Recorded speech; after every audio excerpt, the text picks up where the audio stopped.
వ్యవసాయం లాభసాటి కావాలి, అన్నదాతల జీవితాలు మారాలి అన్న లక్ష్యంతో గౌరవ ముఖ్యమంత్రి శ్రీ నారా చంద్రబాబు నాయుడు గారు పంచసూత్రాలను ప్రవేశపెట్టారు. పంచసూత్రాల్లో ఐదోది ప్రభుత్వ మద్దతు. వ్యవసాయం బలంగా నిలవాలంటే రైతుకు నమ్మకం నిలవాలి.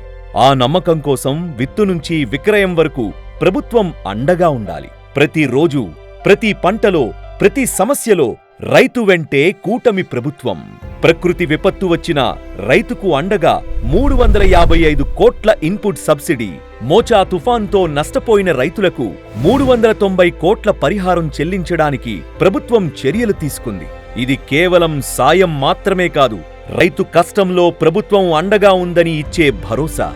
20,000 రూపాయలు సంవత్సరానికి అందరు రైతులకు ఇవ్వాలని ఎన్డీఏ ప్రభుత్వం నిర్ణయం చేశాం. ఇంకో పక్క పీఎం ఫసల్ బీమా యోజన, వాతావరణ ఆధార పంటల బీమా, ఇవన్నీ కూడా తీసుకొస్తున్నాం.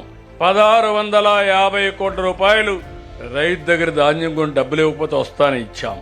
అదే మరికి ఇప్పటికీ 15,955 కోట్ల రూపాయలు ధాన్యాన్ని కొన్నాం. ఇంకో పక్క ఈ ధాన్యం 24 గంటల నుంచి 48 గంటల లోపల వాళ్ళ అకౌంట్లో డబ్బులు వేసే పరిస్థితి తీసుకొచ్చాం.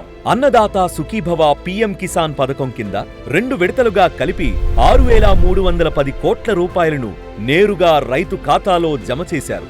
మార్కెట్ ఇంటర్వెన్షన్, మద్దతు ధర, రైతు బజార్లు, విస్తృత మార్కెటింగ్ వంటి విధానాలతో రైతు పంటకు న్యాయమైన ధర చేరేలా ప్రభుత్వం నిశ్చయంగా పనిచేస్తోంది.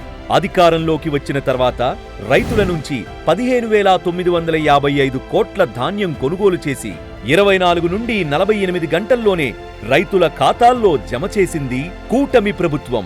రైతు శ్రమ భూమిని పండిస్తుంది, ప్రభుత్వమిచ్చే మద్దతు ఆ శ్రమకు భరోసా ఇస్తుంది.